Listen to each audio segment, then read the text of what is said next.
নমস্কাৰ বন্ধুগিলান, পোনপ্ৰথমে মই মৃদুলে কথাখনকে জনালোঁ মোৰ চেনেললৈ স্বাগতম। আজি মই উত্তৰাখণ্ডস্থিত বাবা কেদাৰনাথ ধাম আৰু বাবা বদ্ৰীনাথ ধামৰ কিছু ভিডিঅ'ৰ জৰিয়তে দেখাব চেষ্টা কৰিম। আচলতে মোৰ এই যাত্ৰা আছিল 2023 চনৰ ছেপ্টেম্বৰ মাহৰ প্ৰথম সপ্তাহতে। ভাবা নাছিলোঁ মই ইউটিউব চেনেলত ভিডিঅ' আপলোড কৰিম বুলিয়া, আৰু মই ইমান ভিডিঅ' এডিট কৰিব নাজানো বুলিবা এইজনে কোনোবিলাক ভিডিঅ' আপলোড কৰা নাছিলোঁ। কিন্তু এই যাত্ৰা পথত কৰা কিছু ভিডিঅ' জোৰা নাৰা দিয়া একটা লম্বা কৰা ভিডিঅ' বনাব চেষ্টা কৰিলোঁ। আশা কৰিলোঁ কথাখিনি ভাল পাবে। আমাৰ এই যাত্ৰা মোৰ লগত অৰুণ দা আছিল, যাক আমি বালক দা বুলি দাস পাওঁ, অপূৰ্ব শৰ্মা দা আছিল আৰু অমিত দা আছিল। তাৰপাছত দিল্লীত যায় আমি সুদূৰ মংগলৰ পৰা অহা 4জন বন্ধুক লগ পালোঁ। তুমিও কেদাৰনাথ যাত্ৰা কৰিব ওলাইছিল। তাৰপাছত তোমাৰ লগত চিনাকি হৈয়া তুমিও আমাৰ লগতে একেলগে যাত্ৰা কৰা বুলি সিদ্ধান্ত লৈ লওঁ। আমাৰ যাত্ৰাৰ ভিডিঅ' উত্তৰাখণ্ডৰ হৰিদ্বাৰৰ পবিত্ৰ গংগা নদীত গাঁও দিয়া, গংগা নদীৰ পাৰত সিফাল হ'ব ঘূৰা ঘূৰি কৰিয়া এবাৰ নাম লয়া এখন উঠাতে ফেৰা গাড়ী ভাড়াত লৈ যাত্ৰা আৰম্ভ দিলোঁ।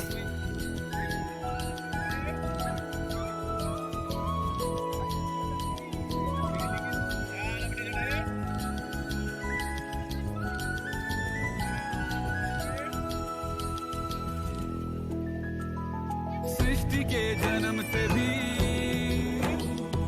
पहले तेरा वास था, ये जग रहे या ना रहे, रहेगी तेरी आस था। क्या समय क्या प्रलय, গংগা মা নদী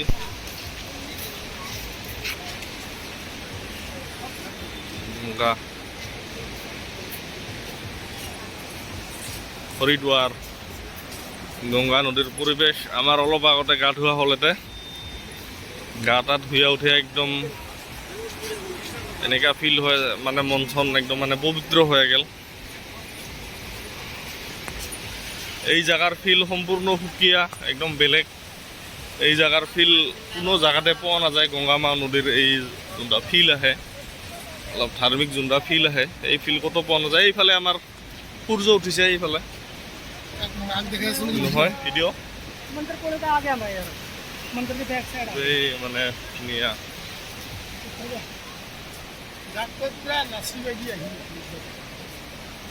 আমি যাই আছোঁ।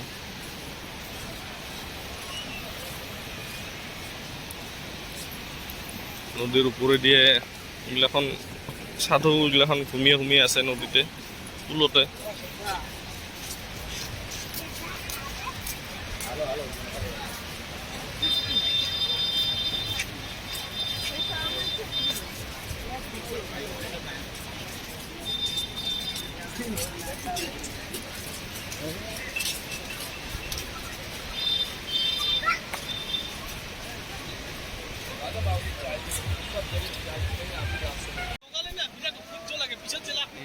নললো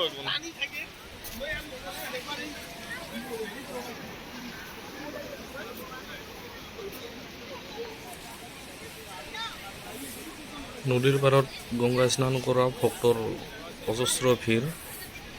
সেইকাৰণে আৰু হুলস্থলীয়া পৰিৱেশ চলি আছে। কথাখানে ভক্তিভাৱত কথাখানে নিজৰ কৰ্মখিনি কৰি আছে।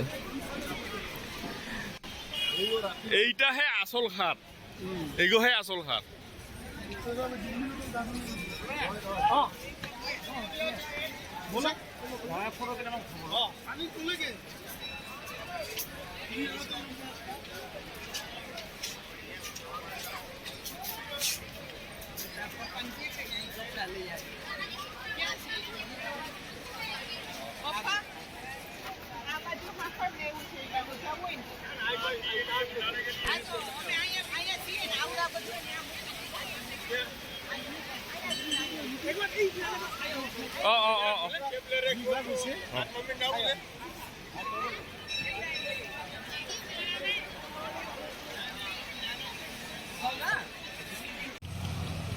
আমি আহি দেৱপ্ৰয়াগ পাইলোঁ। তাতে আমি দেখাম গংগা নদীৰ সংগমস্থল। এটা হৈছে ভাগীৰথী নদী আৰু পিছে অলকনন্দা, এই দুটা মিলিয়া গংগা নদীৰ জন্ম।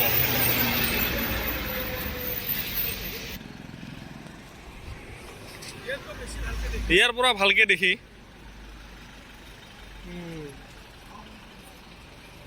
এইটো হৈছে অলকনন্দা নদী আৰু এইটো হৈছে ভাগীৰথী নদী। এই দুটা নদী মিলি মানে আমাৰ গংগা নদীৰ সৃষ্টি উৎপত্তি স্থল। প্ৰয়াগত গংগা নদীৰ উৎপত্তি স্থলকে চায়া আমাৰ গাড়ীখনৰ ড্ৰাইভাৰৰ লগত ভাঙা হিন্দী লেকচাৰ দিয়া আগবাঢ়িব। पूरा असम का नदी ना ब्रह्मपुत्र में पड़ता है, इसलिए वो बड़ा है। और मंदाकिनी नदी किस तरह? ৰাতিপুৱা 6:30 বজাত যাত্ৰা আৰম্ভ কৰাৰ পাছত আমি মোটামুটি 3:30 মানত গুপ্তকাশী নামেৰে জেগা পাইলোঁ আৰু এৰে পাৰে এলাও মোটামুটি 40-ৰ ওপৰত কিলোমিটাৰ যাব আছে বাকী। গতিকে আমি যাই আছোঁ, দেহা একেবাৰে চেলচেলা হৈ লওঁ গাড়ীত উঠোঁতে তাও আৰু আছোঁ আৰু বাবাৰ নাম লৈ লাহে লাহে যাই আহোঁ।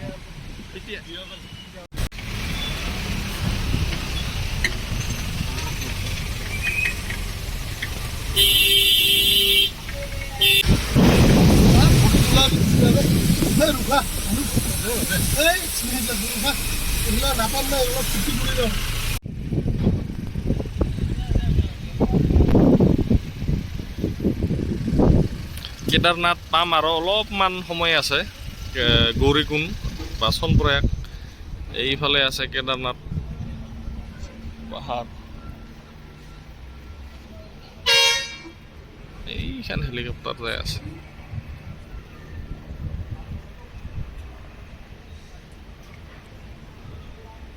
টাকা থকা মানুহগিলাখনৰ কাম হেলিকপ্টাৰত যায়। এইগিলা অহা জন্মত ধনী হৈ জন্ম হ'লে হেলা এইগিলা চেষ্টা কৰিম।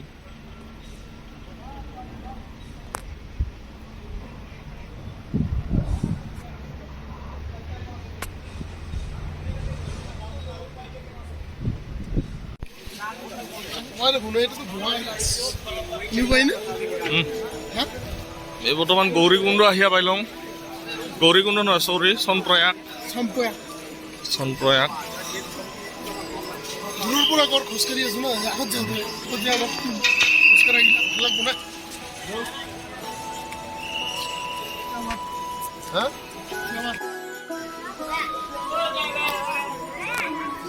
বৰ্তমান আহিয়া পাইলং চনপ্ৰয়াগ। आदिदेव शंकरा तेरे जाप के बिना चले ये सांस किस तरह, मेरा कर्म तू ही जाने। আমি বৰ্তমান যাই আছোঁ চনপ্ৰয়াগৰ পাৰে গৌৰীকুণ্ড। গৌৰীকুণ্ডত এই গাড়ীত উঠিম। आँख मूंद के चला तेरे नाम की जोत में सारा लिया। আমাৰ দুজন লগৰী আহি আছে। এইটা একজন আছে, দাদা যাই আছে।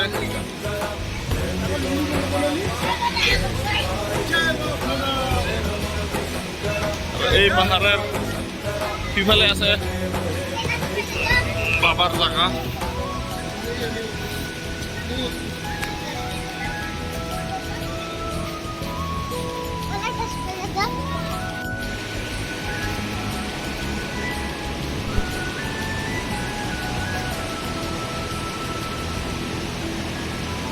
सृष्टि के जन्म से भी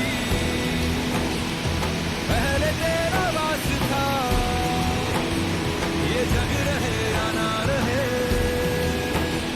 रहेगी तेरी বৰ্তমান আমি আছোঁ গৌৰীকুণ্ড। গৌৰীকুণ্ড আহিয়া পাইছোঁ। গৌৰীকুণ্ডত হোটেল বিচাৰি আছোঁ। একদম মানে সম্পূৰ্ণ এটা বেলেগ পৰিৱেশৰ মাজত।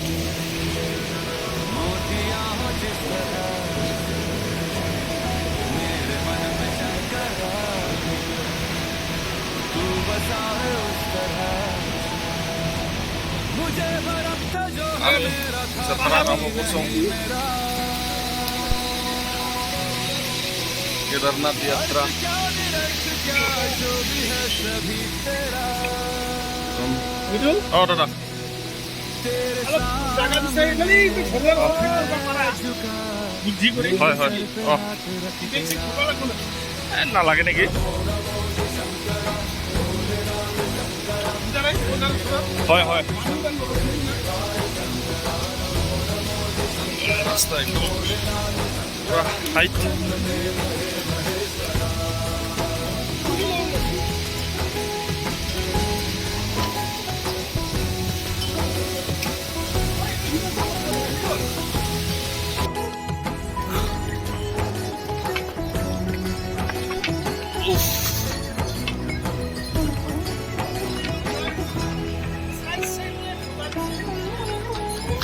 चंद्रमा ललाट पे भस्म है भुजाओं में वस्त्र बाघ खाल का है खड़ा उपाओं में हर हर महादेव क्या हो तुझे गंगा है तेरी जटाओं में আহিয়া আহিয়া একটা সুন্দর দৃশ্য পাইলাম কেদারনাথ গেলে এই টাইপর কেদারনাথ বাবার ওচৰত গেলে এই টাইপর সৌন্দর্য মানে পাই যায় একদম समुद्र मंथन का था समय जो आ पड़ा बंद दोनों लोग আহি আহি আমি এক সুন্দর জায়গা পাইলাম খুব মনোরম প্রকৃতির মাজত अमृत सभी मैं बात के प्यारा रिश्ता तूने खुद किया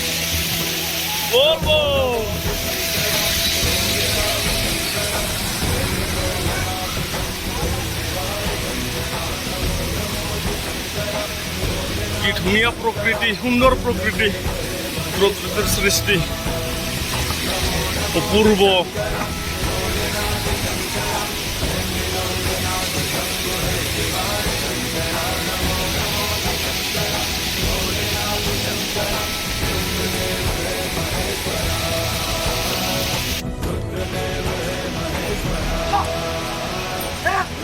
আমার অলপ সময় লাগিব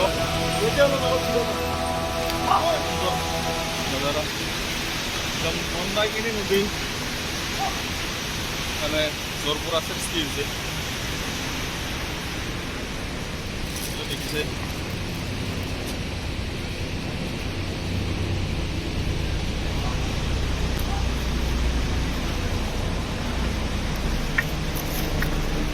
ওম নমঃ শিৱায় ওম নমঃ শিৱায় এইখিনিৰ পৰা ভাল অঁ এই ফটো কৰিলে এইখিনিৰ পৰা ভাল উঠিব সুন্দৰ একদম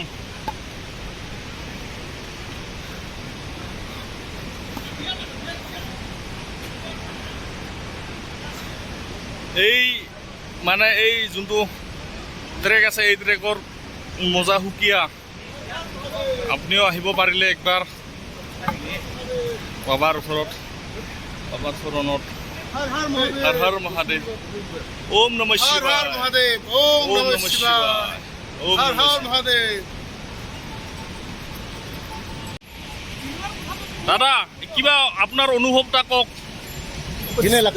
স্প্লেণ্ডিড মাৰ্ভেলাছ এনেকুৱা পৰিৱেশ এনেকুৱা হেৰি জীৱনত কল্পনা কৰা নাই ভাই এনেকুৱা ৰূপ দেখা পাম বাবাৰ দৰবাৰত আহি একদম মই প্ৰণাম জনাইছো জয় বাবা ভোলেনাথ জয় কেদাৰনাথ জয় কেদাৰনাথ জয় কেদাৰ হৰ হৰ মহাদেৱ ওম নমঃ শিৱায় ওম নমঃ শিৱায় হৰ হৰ মহাদেৱ এইদৰে আমি বাবাৰ নাম লৈ গৈ থাকিম বেছি সময় নাই বতৰো কিছু ডাৱৰীয়া হৈছে গৈ আছো আৰু বাবাৰ নাম লৈ লাহে লাহে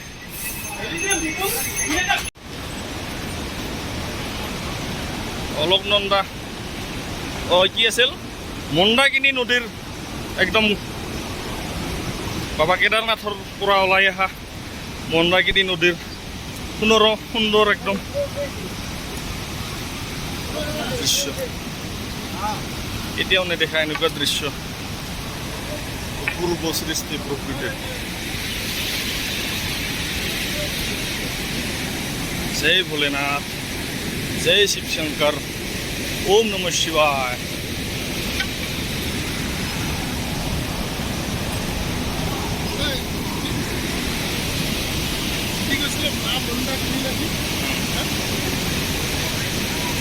আমি এইফালৰ পৰা আহিলোঁ, ট্ৰেক্টৰীয়াৰ পৰা আহিলোঁ। এইফালে হেলিকপ্টাৰ, শ্ৰদ্ধালুখিনি গৈ আছে এইফালে।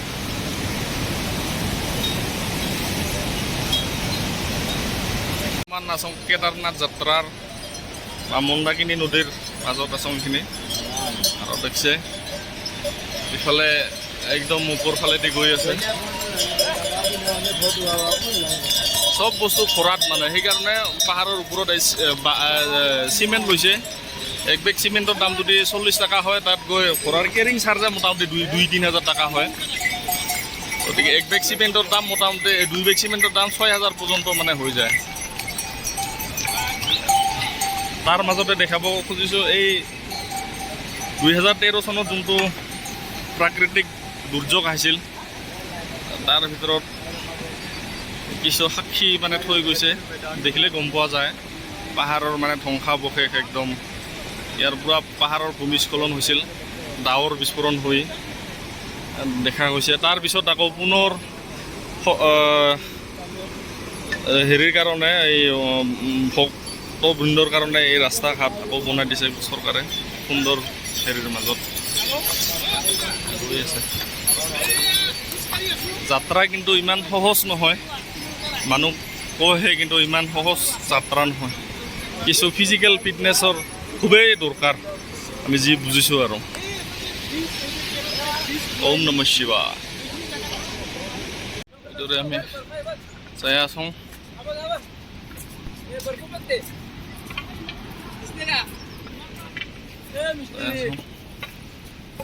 আৰু পৰা বাবাৰ সেই গম পোৱা যায়। এই যে আমাৰ বাবাৰ বাবাৰ দৰ্শন কিছু দেখা পোৱা গৈছে। একেবাৰে বাবাৰ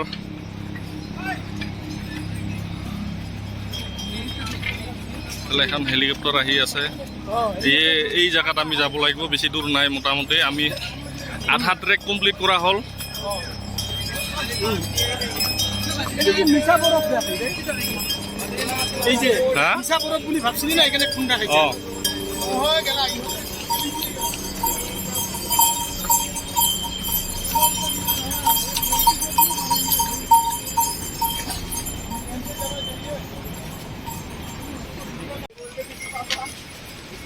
ইফালে ঝৰ্ণা,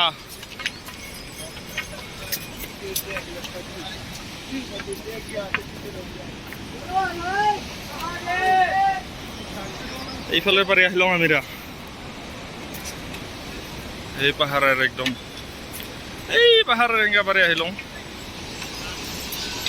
হিমালয়ৰ শিখৰ, আমাৰ বাবাৰ জাগা, ভোলে বাবাৰ জাগা, বাবা কেদাৰনাথৰ জাগা যাব লাগছে শ্ৰদ্ধালুগিলাখন। এতিয়া ওপৰত আৰু এতিয়া উঠিব লাগো, বহুত হাইটত যাই আছোঁ আমি। অৱস্থা বেয়া হৈছে, কিন্তু ইয়াৰ মাজতো যাই খোজকাঢ়ি গেছে ওহে আচল মানে ফিলিংটা পাই আছে। ঘোঁৰাত যায়হে মানুহ, কিন্তু খোজকাঢ়াতকৈ ঘোঁৰাতহে বেছি কষ্ট হয়। সুন্দৰ দৃশ্য, প্ৰাকৃতিক দুৰ্যোগৰ সময়ত মানে ভূমিস্খলন হোৱাৰ পাছত এই দৃশ্য।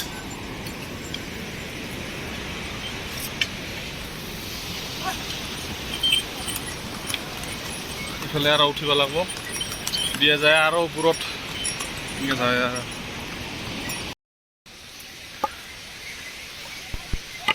জয় বাবা ভোলেনাথ। যাই আছোঁ এই মন্দাকিনী নদী পাৰ হোৱাৰ পাছৰ পৰা এইখিনি একদম বহুত টাফ ট্ৰেকিং অৱস্থা, একদম বেয়া। বহুত হাইট, একদম পুৰা ফুল হাইট, অৱস্থা বেয়া। চাই আছোঁ তাৰ মাজতো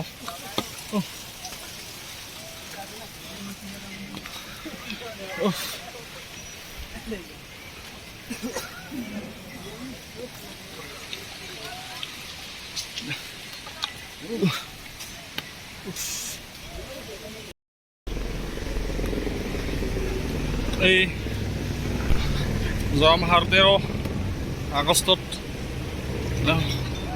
ডাৱৰ বিস্ফোৰণ হৈছিল। তাৰপাছতে লেণ্ডশ্লাইড হৈছে, হোৱাৰ পাছতে ৰাস্তা একদম ব্লক হৈছিল। মানুহখিনি শ্ৰমিকখিনি বনাই আছে ৰাস্তা আৰু দেখা পাইছে পুৰা লেণ্ডশ্লাইড হৈছে। ডাঙৰ পাথৰ এইখিনি জেগা একদম ফটাফট ক্ৰছ কৰাটো মানে মংগল আৰু মানে একদম বহুত ভয়ানক এইখিনি ট্ৰেক, বহুত টাফ।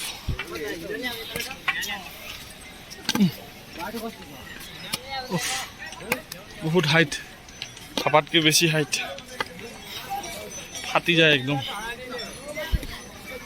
নমঃ শিৱায়,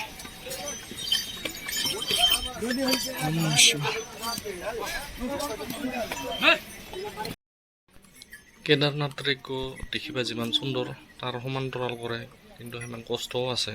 মানে মন্দাকিনী নদী পাৰ হোৱাৰ পাছত যিবোৰ মানে থিয়া 12 বাজিয়ে যায়, একদম মানে লাহে উপলব্ধি হয় যে মানে ফিজিকেল ফিটনেছ গোটেই খুবেই মানে উপলব্ধি হয়। আৰু সেইকাৰণে এক্সাৰচাইজখিনি মানে যাৱাৰ আগতে পূৰা কৰি ল'ব লগা হয়। আৰু যদিওবা মই কৰছোঁ এক্সাৰচাইজ, কিন্তু তথাপিতো এইখন প্ৰকাণ্ড বেগ লৈছোঁ না, লোৱাৰ কাৰণে সেই কাপোৰ কানি আদি কি কৰি যিখিনি বস্তু লাগে সেইখিনি বস্তু লোৱাৰ কাৰণে বেগৰ ওজন তাকে কাটাকাটি হৈছে। ইফালে বেগৰ ওজনৰ কাৰণে মোৰ একদম 12 বাজি গৈছে বেৰাইতে। তথাপিতো আৰু চাৰা নাই, এইখিনা সৌন্দৰ্যগিলাখন চাই উপভোগ কৰি লাহে লাহে যাই আছোঁ আৰু বাবাৰ ওচৰত।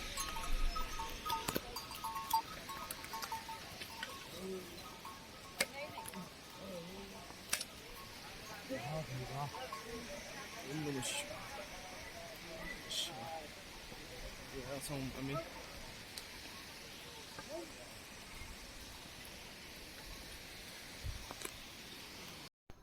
ডাৱৰ বিস্ফোৰণৰ কাৰণে ৰাস্তা জাগাই মানে একদম ৰাস্তাগিলা জহিয়া গেছে। এইখিনিত বেৰাব অসুবিধা হয়। তাৰ মাজতে আৰু এই ঘোঁৰাগিটিৰ কাৰণে একদম ঠিপিয়ে যাব খোজে, সেইগুলো আৰু এটা টেনশ্যন। আগে পাছে একদম চাই বেৰাব লগা হয়। ঘোঁৰাগিটিটো আৰু দাচ নাপায়, মানে যি দিয়ে বা সি দিয়ে যায়, মানুহটোৱে একদম দেহা কষ্টে লৈ যায় একেবাৰে। সেইকাৰণে অলপ সাৱধানতা অৱলম্বন কৰি মানে যাব লগা হৈছে আৰু লাহে লাহে।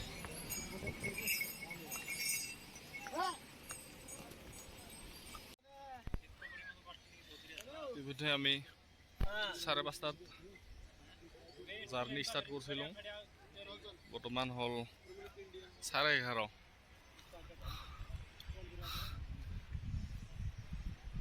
এই একদম থিয় পাহাৰ, কল্পনাৰ বাহিৰত, মানে ইমান থিয়। এইফালে ঝৰ্ণা একদম পুৰা গাখীৰহে মানে ঢালিয়ে দিয়া আছে, পুৰা বগা কি ধুনীয়া। মানে কল্পনাৰ বাহিৰত ইমান প্ৰকৃতিৰ ইমান একটা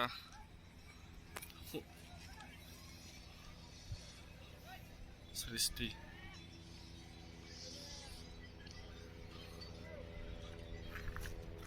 এইফালে আমি শ্বৰ্টকাট মাৰি লওঁ, শ্বৰ্টকাট মাৰাৰ কাৰণে অলপ হেৰি হ'ল। এনে মেইন ৰোডটা সেইটা, হেলিকপ্টাৰ অনবৰত যাই থাকে মিনিটে।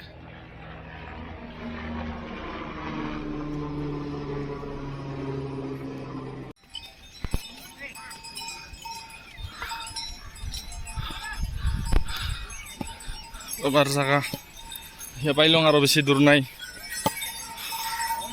মোটামুটি কমপ্লিট হোৱাৰ পথত মোটামুটি 2-2.5 কিলোমিটাৰমান বাকী আছে।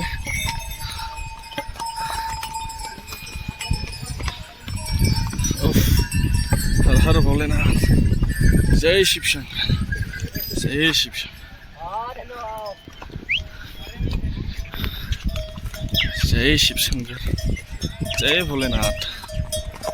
বাবাৰ মন্দিৰৰ একদম বাবাৰ জাগা মেঘে আগুৰি আছে।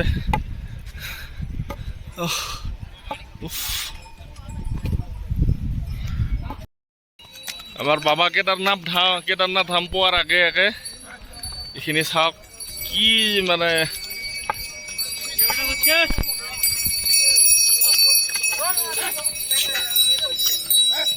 কথাটোতো কোৱা নাই যে কেদাৰনাথ বাবাৰ স্বৰ্গৰ পাৰে হাৱা আহে। দাদা কিবা এক্সপিৰিয়েঞ্চ শ্বেয়াৰ কৰিব বিচাৰে নেকি, কওক। সঁচাকৈ মনোৰম পৰিৱেশ, হিমালয়ৰ বক্ষত বাবাৰ ধাম কেদাৰনাথ ধামৰ অপূৰ্ব পৰিৱেশ, কি ক'ম। আৰু মোৰ কথা নাই, মই নিজকে বহুত ধন্য মানিছোঁ। আপুনি কি কয় প্ৰাকৃতিক সৌন্দৰ্য কেনেকুৱা কি টাইপৰ মানে উপভোগ কৰিলে, কওক দুআষাৰ মান। ভাবিব নোৱাৰোঁ সঁচাকৈ ইয়াত আহি এনেকুৱা এটা সৌন্দৰ্য জাগা দেখি মানে কি যে অনুভৱ কৰিছোঁ ফূৰ্তি। আমি হয়তো কেতিয়াও মানে নেদেখা মানে ভাবাও নাই, আইডিয়া কৰিব পৰা নাই। কি সুন্দৰ পৰিৱেশ, সুন্দৰ পৰিৱেশ। আৰু বাবাৰ আশীৰ্বাদত ইমানলৈকে আহি পালোঁ। এতিয়া চাওঁ আৰু বেছি নাই, অলপ মোটামুটি 1 কিলোমিটাৰ আছে। আছে জয় বাবা ভোলেনাথ, বাবাৰ নাম লৈ আমি আছো আগবাঢ়ি আছোঁ। জয় শিৱ শংকৰ, জয় ভোলেনাথ। কিন্তু দুখ লাগছে আগৰখিনি চাই 2013ত বোলে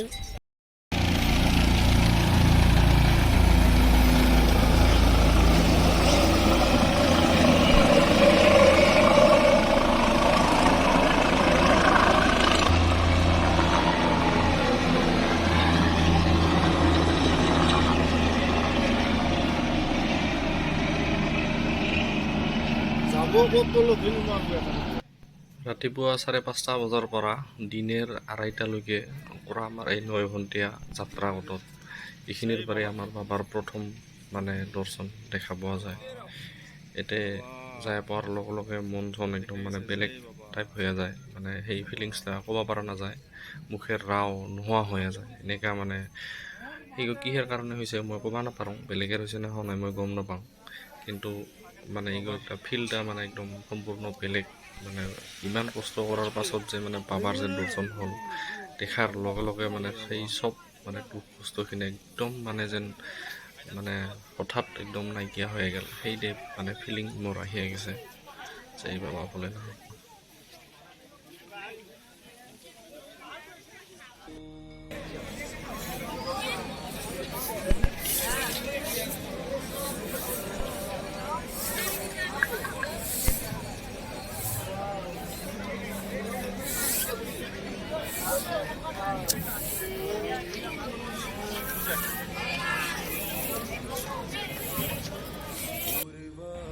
দৰ্শন হৈ গ'ল। এইফালে দেখিছে ভীমশিল এটা, তাই নেকি আমাৰ 2013 চনৰ বানপানীহঁতক যাতে ক্ষতিগ্ৰস্ত নহয় তাৰ কাৰণে এই শিলাও আহিছে। এইফালে পাৰে বানপানী হৈছিল একদম গ্লেচিয়াৰৰ এইফালে পৰা। হা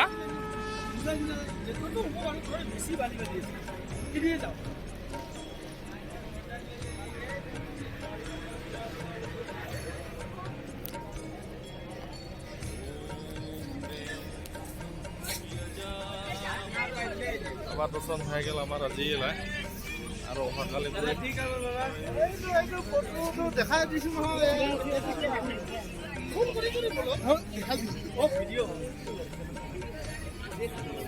जी आप भी क्यों नहीं करते घर में? मेरा वीडियो में इंटरेस्टेड नहीं है ये सब, उल्टा उसका गुस्सा है कि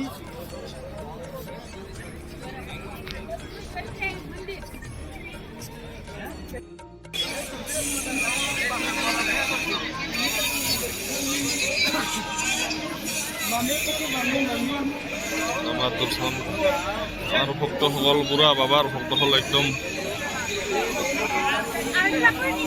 চবে ফটো উঠাত বাবাৰ ফটো নিয়াৰ কাৰণে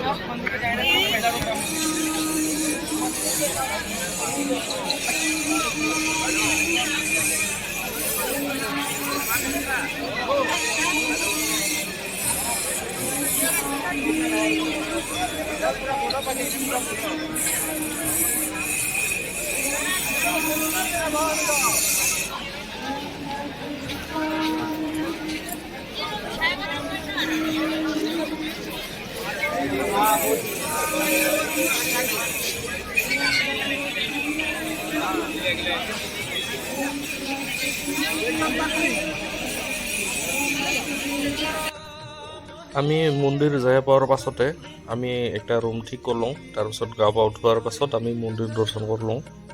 দৰ্শন কৰাৰ পাছত এই ভক্তবিলাকক দেখা পাইছে গোটেইখনে বাবাৰ আৰতি চাবৰ কাৰণে পৰিপাটি কৰে লাইন পাতি বহি আছে। আমিও আমাৰ মাজতে সোমাই গ'লোঁ বাবাৰ আৰতি চাবৰ কাৰণে। বাবাৰ নাম লয়া লয়া গোটেইখনে আছে।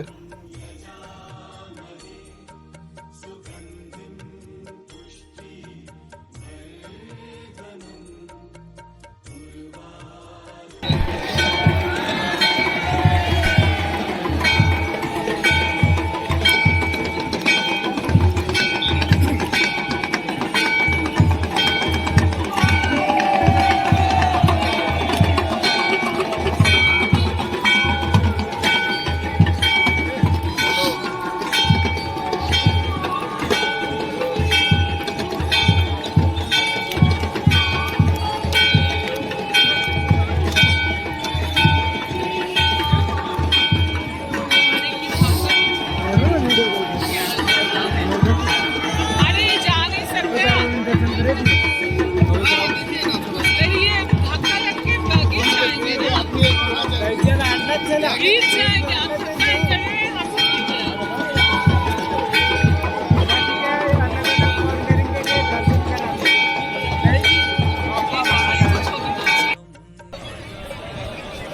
ৰাতিপুৱাৰ বাবা কেদাৰনাথৰ কেদাৰনাথ ধামৰ দৃশ্য ইমান সুন্দৰ। ভক্তসকল একদম লাইন।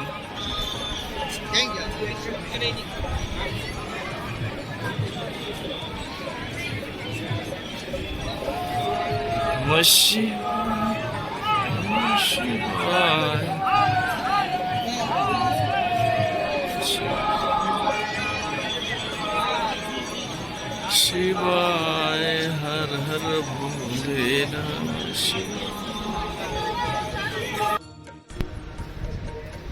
আমি যাই আছোঁ ভৈৰৱনাথ মন্দিৰৰ ওপৰত একদম তামাম হাইট। কেদাৰ বাবাৰ মন্দিৰ ইফালে আছে।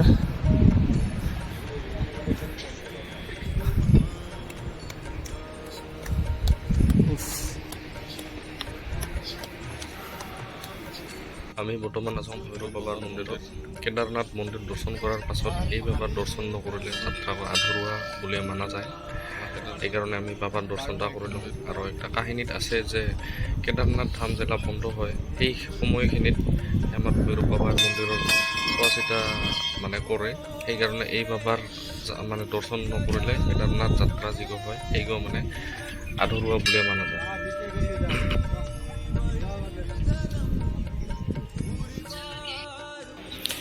আমি আছোঁ বৰ্তমান মন্দিৰৰ বেক চাইডত।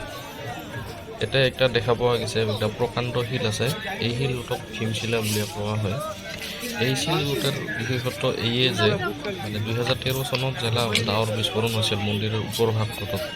পাহাৰৰ ওপৰত ডাৱৰ বিস্ফোৰণ হৈছিল। ডাৱৰ বিস্ফোৰণৰ ফলত যিটো প্ৰলয় হৈছিল, প্ৰলয় হোৱাতে মানে মন্দিৰটোক সম্পূৰ্ণভাৱে এই শিলটোতে পুৰা প্ৰটেক্ট কৰিছিল। সেইকাৰণে এই শিলটোক ভীমশিলা বুলি কোৱা হয়। আৰু এইটি দৰ্শন কৰাৰ পাছত লাহে লাহে আমি আমাৰ উভতনি যাত্ৰাত আৰম্ভ হ'ল। বাবাৰ আশীৰ্বাদ মানে শিৰত লয়া মানে আশা কৰোঁ বাবাৰ ওচৰত আৰু যদি ভালে কুশলে ৰাখে আৰু আমি বাবাৰ যাতে আৰু একবাৰ দৰ্শন কৰিব পাৰোঁ। জয় বাবা কেদাৰনাথ। ওম নমঃ শিৱায়।